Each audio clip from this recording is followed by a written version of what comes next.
श्री वामन पुराण 66वां अध्याय। दंडक अर्जा के प्रसंग में शुक द्वारा दंडक को श्राप, प्रहलाद का अंधक को उपदेश और अंधक शिव संदर्भ। अर्जा ने कहा, पृथ्वी पते आपके अधिक कहने से क्या लाभ। थोड़े से समझ लीजिए कि पिता के शाप से आपकी और अपनी रक्षा करती हुई ही मैं अपने को आपके लिए समर्पित नहीं करूंगी। प्रहलाद ने कहा, काम से अंधे हुए उस मूर्ख ने इस प्रकार विवाद निषेध करती हुई श्रेष्ठ भार्गव कुल में प्रसूत उस कन्या को हठात अपावन ध्वजशील कर दिया। मत से अंधा बना हुआ वह चरित्र से च्युत हो करके उस आश्रम से बाहर निकलकर अपने नगर चला गया। उसके बाद रस से लिपटाई वह कृषांगी शुक्र पुत्री अर्जा भी आश्रम से बाहर निकलकर नीचे मुख लटकाए बैठ गई। राहु से पीड़ित चंद्रप्रिया रोहिणी के समान वह अपने पिता का चिंतन करती हुई बारंबार बिलक बिलक कर रोने लगी। उसके बाद जब बहुत तिथि वाला समय बीत गया और यज्ञ समाप्त हो गया, तब शुक्र मुनि पाताल से अपने आश्रम में आए। दैत्य उन्होंने आश्रम से बाहर आकाश में संध्या के समान लालिमा से रंजित मेघमाला की तरह धूल से लिपटी हुई अपनी पुत्री को देखा। उसे देखकर उन्होंने पूछा, पुत्री, किसने तुम्हारे घर्षण अपमान किया है? क्रोध भरे सांप से कौन खेल रहा है? पवित्र आचरण वाली तुम शील से च्युत कर कौन दुर्बुद्धि पापी आज ही यमपुरी जाने वाला है? उसके बाद अपने पिता को देखकर बारंबार कांपती हुई, रोती एवं लजाती हुई अर्जा ने धीरे से कहा, बार बार बरजने पर भी आपके शिष्य दंड ने रोती हुई मुझ अनाथा को बलपूर्वक निंदनीय बना दिया है, हमारा शील भ्रष्ट कर दिया है। कन्या की इस बात को सुनकर शुक्राचार्य की आंखें क्रोध से अत्यंत लाल हो गई। उन्होंने आचमन करके शुद्ध होकर यह श्राप वचन कहा, यथा उस उद्दंड ने मुझसे प्राप्त उत्तम अभय एवं गौरव को तिरस्कृत अर्जा को धर्म से च्युत किया है, अतः वह 7 रात्रियों दिनों में उपलवृष्टि के कारण राष्ट्र, सेना, भृत्य एवं वाहनों सहित विनष्ट हो जाएगा, हो जाए। उन मुनि श्रेष्ठ ने ऐसा कहकर दंड को श्राप देने के बाद अपनी पुत्री से कहा, पुत्री कल्याणी, पाप से छुटकारा पाने के लिए तुम तपस्या करती हुई यहीं रहो। भगवान शुक्र इक्ष्वाकु नंदन दंड को इस प्रकार श्राप देकर शिष्य के साथ दानवों के निवास स्थान पाताल लोक में चले गए। उसके बाद दंड भी बहुत बड़ी उपलवृष्टि के कारण 7 रात्रियों के भीतर ही अपने राष्ट्र, सेना और वाहनों के साथ नष्ट हो गया। यही कारण है कि देवताओं ने दंडक कारण को छोड़ दिया और शंभु ने उसे राक्षसों का स्थान बना दिया। इस प्रकार जैसे कि ऊपर वर्णित है, पर नारियों अपने को अपवित्र करने वाले पुण्य आत्माओं को भी जलाकर राख नष्ट कर देती है। फिर साधारण मनुष्य तो बहुत बड़ा तिरस्कार प्राप्त करते हैं, अतः अंधक आपको ऐसी दुर्बुद्धि नहीं करनी चाहिए। साधारण स्त्री भी जला सकती है तो पार्वती तो क्या कहना। दैतेश, सूर्य, असुर कोई भी महादेव को नहीं जीत सकता। जब रण में अत्यधिक ओज से संपन्न शंकर को देखा भी नहीं जा सकता, तब उससे युद्ध करना कैसे संभव है? तुलसी जी बोले, ऐसा वचन कहने पर क्रुद्ध एवं लाल आंखें किए हुए महातेजस्वी अंधकासुर ने लंबी सांस लेते हुए प्रहलाद से कहा, असुर, क्या शरीर पे राख लपेटे किंतु लोक धर्म से रहित अकेला वह 3 नैन लड़ाई के मैदान में मुझसे युद्ध कर सकता है? जो अंधक इंद्र या अन्य देवताओं से कभी नहीं डरता, वह बैल की सवारी करने वाले तथा स्त्री का मुख निहारने वाले 3 शंकर से कैसे डर सकता है? नारद, उसके उस कठोर वचन को सुनकर प्रहलाद ने कहा, आप यह उचित नहीं कह रहे हैं। आपका कहना धर्म और अर्थ के विपरीत है। अंधक अग्नि और जुगनू, सिंह और सियार, गजेंद्र और मक्ष तथा सोने और पृथ्वी में जितना अंतर कहा जाता है, उतना ही अंतर आप और शंकर की तुलना में है।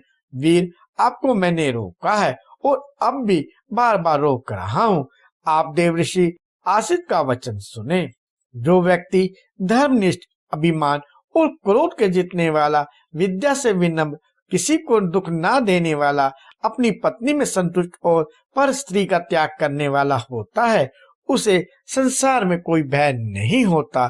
जो व्यक्ति धर्म से हीन, कलह से प्रेम रखने वाला, सदा दूसरों को दुख देने वाला, वेद शास्त्र के अध्ययन से रहित, दूसरे के धन और दूसरे की स्त्री की इच्छा रखने वाला तथा बिन वन के साथ संबंध करने वाला होता है, वह इस लोक और परलोक में सुख नहीं पा सकता। भगवान सूर्य धर्म से युक्त थे। महिषी वारुणी वशिष्ठ ने क्रोध छोड़ दिया था। सूर्यपुत्र मनु विद्यमान थे और अगस्त्य ऋषि अपनी पत्नी में संतुष्ट थे। मैंने कुल के कर्म अनुसार इन पुण्य करने वालों का उल्लेख किया है। शाप और वर देने में सम्मत ये सभी तेजस्वी लोग देवताओं और सिद्धों के पूज्य हुए। अंगपुत्र वेन अधार्मिक और शक्तिशाली तथा नित्य कलह प्रिया था। दुरात्मा नमोची पर संतापी एवं राजा नहुष पर स्त्री पर अधिकार प्राप्त करना चाहता था। दिति का पुत्र हिरण्याक्ष पर धन का लालची था। उसका छोटा भाई दुर्बुद्धि एवं मूर्ख था तथा पराक्रमी यदु बिन जाति के साथ संबंध करने वाला था। ये सभी पूर्व काल में दुर्नीति के कारण नष्ट हो गए। इसलिए धर्म को नहीं छोड़ना चाहिए, क्योंकि धर्म उत्तम गति है। धर्म से हीन मनुष्य महानौरव नरक में जाते हैं। पूर्वजों ने धर्म को ही परलोक को पार करने वाला बताया है तथा अधर्म को इस लोक और परलोक में पतन का हेतु बताया है। धर्मिष्ठ व्यक्तियों को पर स्त्री का सेवन करना सदैव वर्जनीय बताया है।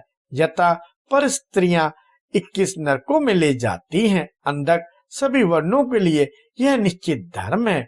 जो मनुष्य दूसरे के धन और दूसरे की स्त्री में कामना करता है, वह बहुत वर्षों के लिए भयंकर और नरक में चला जाता है। राक्षस राज प्राचीन समय में महात्मा देव ऋषि असित ने गरुड़ तथा अरुण से धन की यह व्यवस्था कही थी।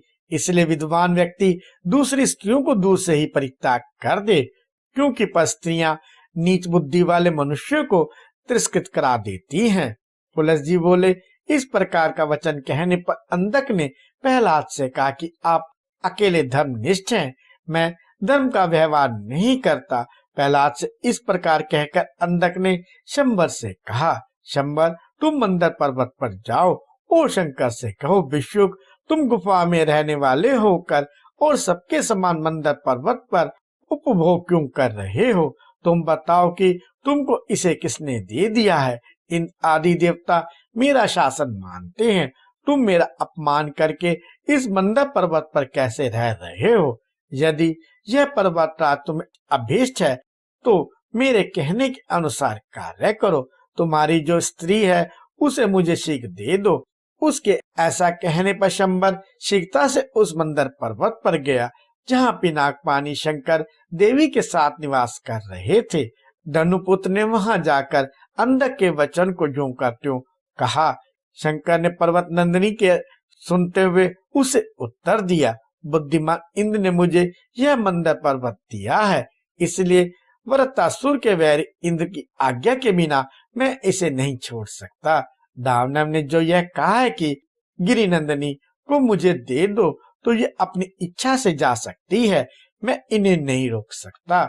मुनि सत्तम उसके बाद गिरिपुत्री पार्वती ने शंबर से कहा, वेद तुम जाकर विद्वान अंधक से मेरी बात कहो। मैं संग्राम में तो पताका हूँ और आप और शंकर खेलने वाले हैं।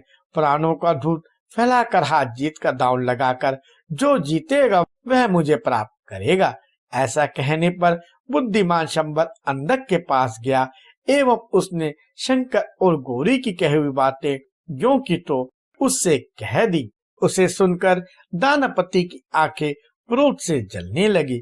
लंबी सांसें लेते हुए दुर्योधन को बुलाकर उसने कहा, माँ बाव सीख जाओ एवं मारू या संग्राम के समय में बजने वाले जुझारू नगाड़ों को मस्ती से जोर जोर से ऐसे पीटो जैसे दुराचारी को कोई उसके अपराध के कारण उसका अभिभावक आदि निर्भयता से पीड़ित करता है। उसके बाद अंधक से आदेश प्राप्त कर दुर्योधन अत्यंत बलपूर्वक जी जान से वेग पूर्वक भीरी को बजाने लगा।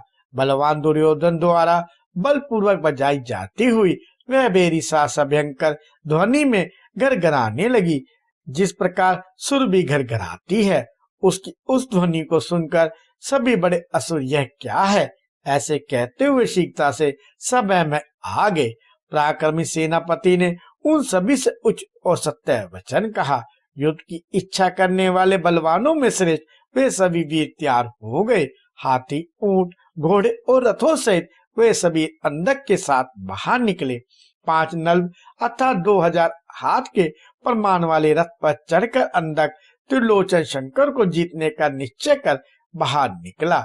जम्ब, कुजम, हुंड, तुहुंड, शंबर, बलि, बाण, कात्स्वर, हस्ती, सूर्यशत्रु, महोदर, अयशंकु, शिबी, शाल्व, वशपर्वा, विरोचन, हैग्रीव, कालनेबी, संहाद, कालनाशन, शरभ, शलभ, पराक्रमी विपचित्ति, दुर्योधन, पाक, विपाक, काल एवं शंबर ये सभी तथा अन्य अनेक महापराक्रमशाली एवं महाबलवान राक्षस भांति भांति के आयुधों को लेकर प्रबल इच्छा से संग्राम में लड़ने के लिए चल पड़े। इस प्रकार कालपाश से बंधा हुआ वह अल्पमति धनु सैन्यपति दुष्ट आत्मा अंधक शंकर से युद्ध करने के विचार से महान पर्वत बंदर पर गया। इस प्रकार श्री वामन पुराण में 66वां अध्याय समाप्त हुआ।